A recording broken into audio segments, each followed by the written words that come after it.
Buen día con todos, mi nombre es Jean-Pierre Arias, miembro de la Sociedad Estudiantil de Ciencias Clínicas de la Universidad Peruana Cayetano Heredia, y en esta oportunidad les voy a explicar el tema de asma en pediatría. Estos son los objetivos de la sesión: explicar la definición de asma, factores de riesgo y diagnóstico, conocer un poco sobre su fisiopatología y su clínica, y finalmente estratificar la severidad del cuadro asmático y su posterior manejo terapéutico. Este es el índice que he propuesto y vamos a empezar por la definición. Entonces, ¿qué es el asma? Bueno, es una enfermedad inflamatoria crónica de vías aéreas inferiores y que tiene una clínica particular, porque produce sibilancias recurrentes, disnea, opresión de pecho y tos. Y una característica muy importante que tiene es que se asocia habitualmente con obstrucción reversible. ¿Qué quiere decir con esto? Que nosotros al darle el manejo, o sea, al darle el tratamiento, los síntomas van a mejorar. Otra cosa importante a puntualizar es que hay muchos desencadenantes del asma. Por ejemplo, factores inflamatorios, factores irritantes, entre otras. Los más importantes siempre a la cabeza, los alergenos, ya sea el pelo de las mascotas, ya sea el polen, ya sea ácaros del polvo, entre otros. Esos alergenos pueden también exacerbar crisis asmáticas. Infecciones respiratorias que se den de manera concomitante, que se den de manera repetidas, también el trabajo. Irritantes que puedan alterar la vía aérea, como por ejemplo el aire frío, cambios de temperatura, el tabaco mismo, entre otros, ¿no? Polutantes, entre otros. Entonces, como pueden ver acá en la imagen de la izquierda, tenemos acá dos cortes histológicos. Tenemos acá en el de la izquierda un bronquiolo sano de una persona que no tiene ninguna patología de fondo, y vemos como en la imagen de la derecha tenemos igual una vía aérea inferior, pero en este caso ya comprometida, porque como podremos darnos cuenta a simple vista, lo más llamativo es que el lumen, o sea, la luz está disminuyendo en cuanto a su diámetro, ¿no? A diferencia de una persona sana que sí tiene una luz mucho más amplia y por lo tanto puede recibir una mejor oxigenación.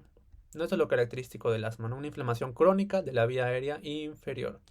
Y por eso es que también se cataloga como SOVA, porque ustedes recordarán el tema de SOVA, toda obstrucción de vía aérea inferior era SOVA, ¿no? Entonces el asma también entra dentro de este síndrome.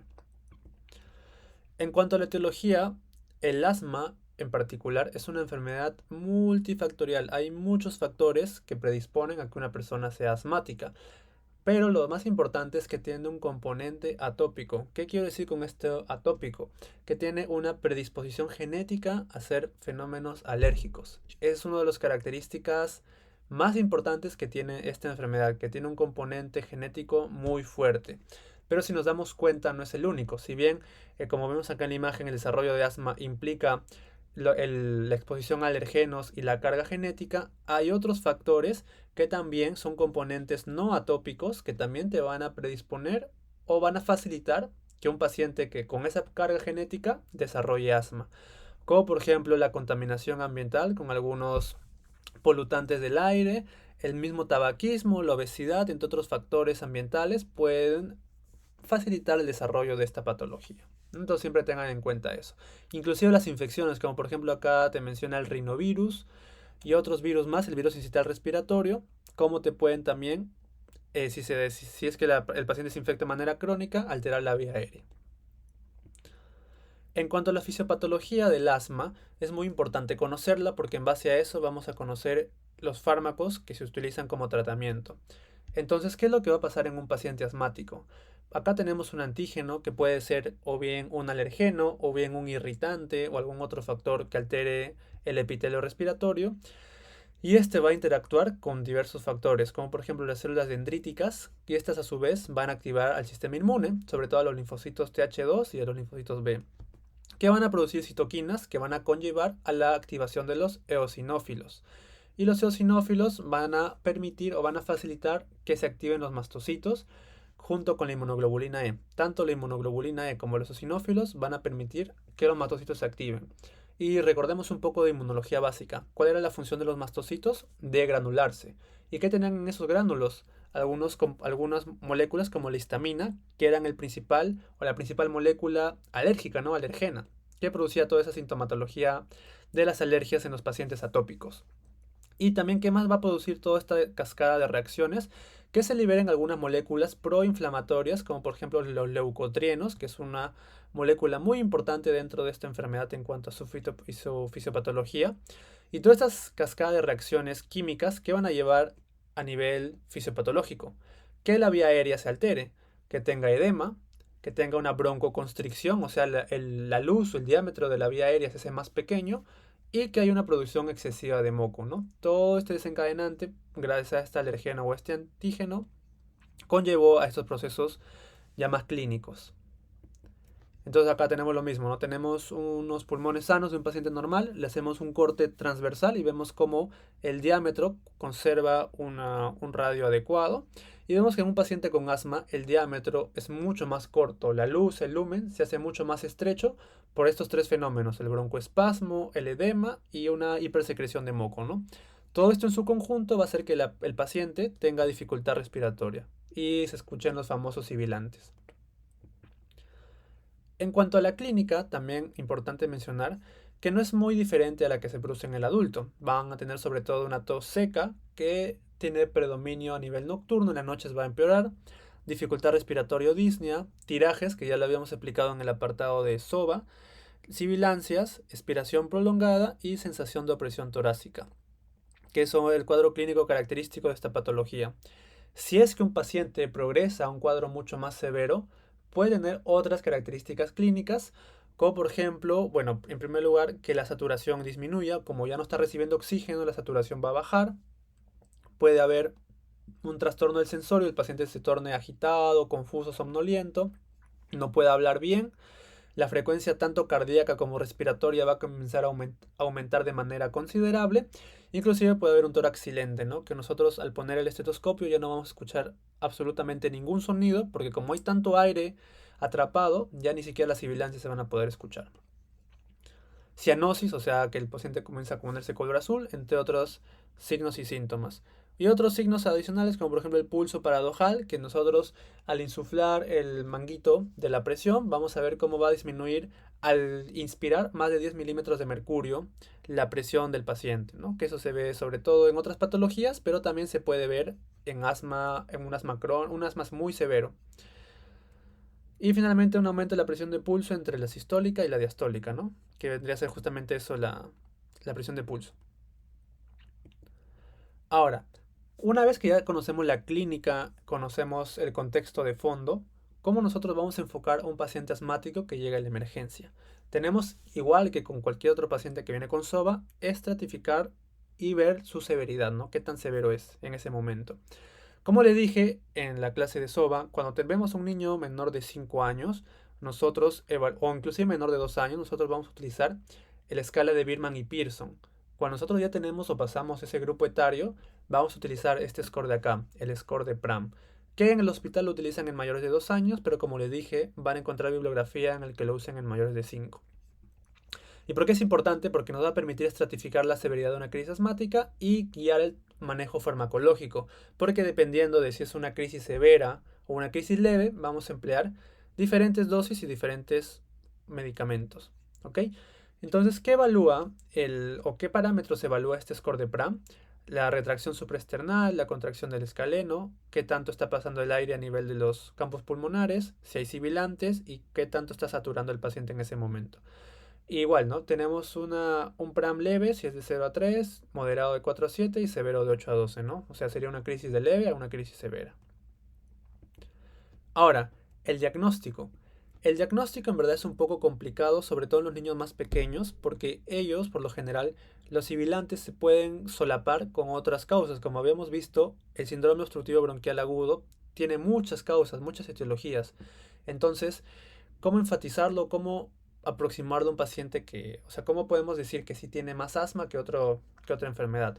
Bueno, primero el cuadro clínico, las características que ya habíamos mencionado y sobre todo evaluar diagnósticos diferenciales, ¿no? Que nos permita de repente descartarlos y aproximarnos más a que sea un asma. Como por ejemplo, si tiene sibilantes que se asocian con la comida, perdón, podría ser reflujo gastroesofágico, Si por ejemplo ha tenido sibilantes con múltiples enfermedades respiratorias, esto nos está hablando que tenga una patología de fondo que te inmunosuprima, como la fibrosis quística o una inmunodeficiencia primaria. Si es que se ha empezado la sibilancia de manera súbita, podría ser una aspiración de cuerpo extraño, que también ya lo habíamos visto. Y entre así, más preguntas entre otras causas, ¿no? Así vamos descartando y nos vamos quedando con el asma. En niños de menores de 5 años se puede hacer una prueba de respuesta al broncodilatador. ¿Qué quiere decir con esto? Nosotros al darle un medicamento que te abra la vía aérea, si el paciente tiene asma, la vía aérea se va a abrir y el paciente va a mejorar sus síntomas. Porque justamente, ¿cuál era la característica importante del asma? Que era una patología con síntomas reversibles, o sea que él podía controlarse. Entonces, si tenemos un paciente con sibilancias, si tenemos toda la sospecha de que pueda ser asma y le damos un broncodilatador y mejora, lo más probable es que este niño cuando crezca, o mejor dicho en ese momento ya, es porque es asmático, ¿no? Y eso si es que se le suma que su papá fue asmático, tuvo dermatitis, ya, con eso tenemos el diagnóstico. Eso en niños menores de 5 años. Porque en niños mayores de 5 años sí se puede hacer un examen mucho más objetivo, que es la espirometría o el flujo expiratorio máximo, que son otras pruebas ya que involucran el uso de aparatos y que te permiten en tener parámetros mucho más establecidos para hacer el diagnóstico, ¿no? Pero como en niños pequeños es mucho más complicado hacer esa prueba, esas pruebas basta con una prueba de respuesta al broncodilatador para orientarnos. También otra cosa o otro aparato que nos sirve mucho es justamente este IPA, el índice predictivo del asma, que es justamente una serie de criterios que nos va a permitir predecir si es que el paciente en cuestión va a tener un cuadro clínico de asma persistente en el tiempo. Va a ser positivo si cumple un criterio mayor o si cumple dos criterios menores, ¿no? Cualquiera de los dos. Entonces, como les dije, ya tengo acá a mi paciente con SOVA. ¿Cómo sé que este paciente con SOVA va a ser un futuro asmático? En primer lugar, tiene que ser un niño menor de 3 años que haya presentado sibilancias frecuentes o recurrentes. ¿Qué quiere decir con sibilancias recurrentes? Mayor o igual a 3 episodios de SOVA por año y que tenga uno de estos criterios, ¿no? Un mayor o dos menores. ¿Cuáles son los mayores? Que justamente haya tenido un diagnóstico médico de eczema o dermatitis atópica en los primeros 3 años y que los padres, alguno de ellos, mamá, papá, haya tenido asma como antecedente, ¿no? Basta que se cumpla uno de esos dos y tenga sibilancias recurrentes, lo más probable es que sí tenga asma. Y criterios menores, que por ejemplo haya tenido rinitis alérgica en los primeros 3 años, que tenga sibilancias no asociadas a resfríos, o sea que sean espontáneas, sin síntomas respiratorios, o que un parámetro laboratorial tenga eosinofilia periférica más de 4%. Porque como habíamos visto en la fisiopatología, los eosinófilos están involucrados en el desarrollo del asma, ¿no? Todo eso nos apuntaría a un paciente que tenga asma, porque como podemos observar, un IVA positivo nos puede aproximar hasta que más o menos un 77% de certeza que el paciente evaluado tenga asma cuando sea más grande, ¿no? Edad escolar. Y si es negativo, pues en estos casos podría ser una sibilancia em, transitoria que vaya a desaparecer con el tiempo.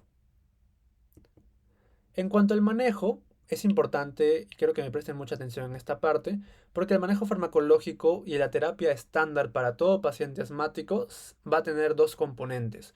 Como vemos acá en la imagen de la derecha, los grupos farmacológicos para tratar el asma son varios. Tenemos los beta-2 agonistas, los corticoides, los antileucotrienos, antagonistas muscarínicos, inhibidores de la fosfodiesterasa 4, inclusive medicamentos biológicos, o sea, es un grupo muy amplio. Pero lo que ustedes se tienen que llevar es que el manejo se va a componer de dos pilares fundamentales: los beta-2 agonistas para el manejo agudo junto con los corticoides para el manejo crónico. A los beta-2 agonistas los vamos a llamar también medicamentos de rescate y a los corticoides medicamentos controladores. ¿Por qué? Como vemos en la imagen, y situémonos un poco en la parte de los beta-2 agonistas, ¿estos qué van a hacer? Van a aumentar los niveles de AMP cíclico y estos van a producir una broncodilatación. O sea, van a mejorar, va a permitir que entre más aire a la vía aérea del paciente y por lo tanto van a mejorar sus síntomas. O sea, en ese momento que el paciente está con una broncoconstricción muy severa, le das un beta-2 agonista y mejora, va a sentirse mucho mejor el paciente y va a poder respirar más. Por eso es que se llama de rescate, porque ayuda en el momento.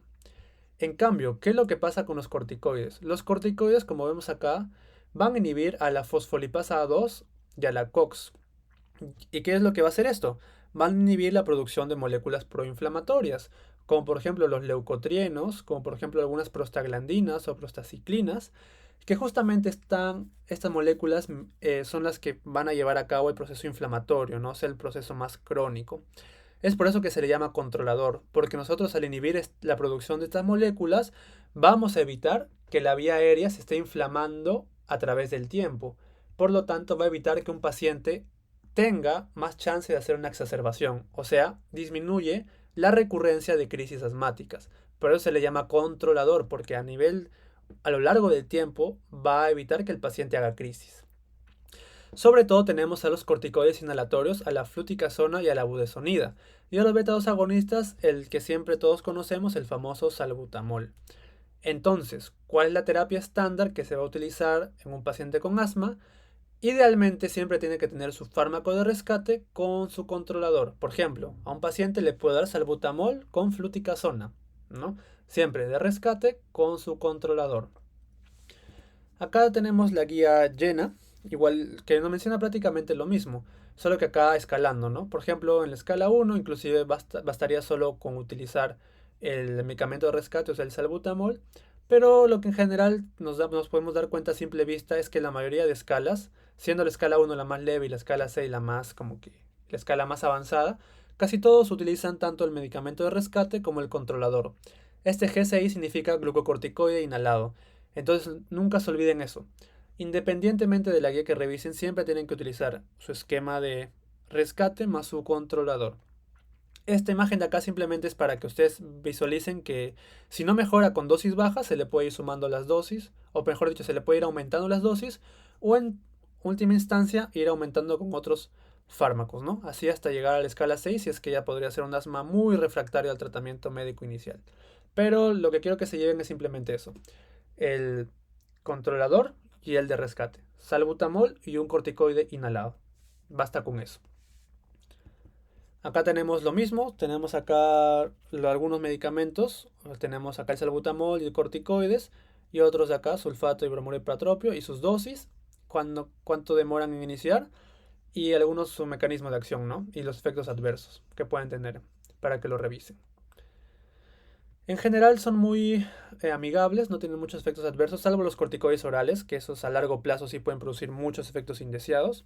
Y el salbutamol, sobre todo tener en cuenta que puede producir taquicardia, ¿no? Un paciente que le dan salbutamol puede tener una frecuencia cardíaca un poco elevada por el mismo hecho, ¿no? El mismo mecanismo de acción. Entonces, otra cosa que también quiero que tengan en cuenta es el manejo de la crisis asmática. Por eso es que yo les dije que vean el score de Pram, porque el score de Pram va a ser muy importante para poder estratificar si mi paciente que llega a emergencia tiene una crisis leve o una crisis severa. Esto que les estaba mencionando es para el manejo de manera crónica, de manera indefinida, no lo que siempre va a hacer el paciente asmático. Pero ¿qué pasa si por algún motivo el paciente se descompensa y hace una crisis? Para eso tenemos que utilizar el score de Pram y estratificarlo según cuánto nos salga. Y en base a eso vamos a poder nosotros dirigir el tratamiento o manejo farmacológico. Lo más común es que sea de leve a moderado, ¿no? Entonces, si tenemos un score Pram de 0 a 3, o si es un niño pequeño utilizamos Birman y Pearson, cualquiera de los dos se puede utilizar, vamos a tener una crisis leve. ¿Y qué le vamos a dar? Un salbutamol.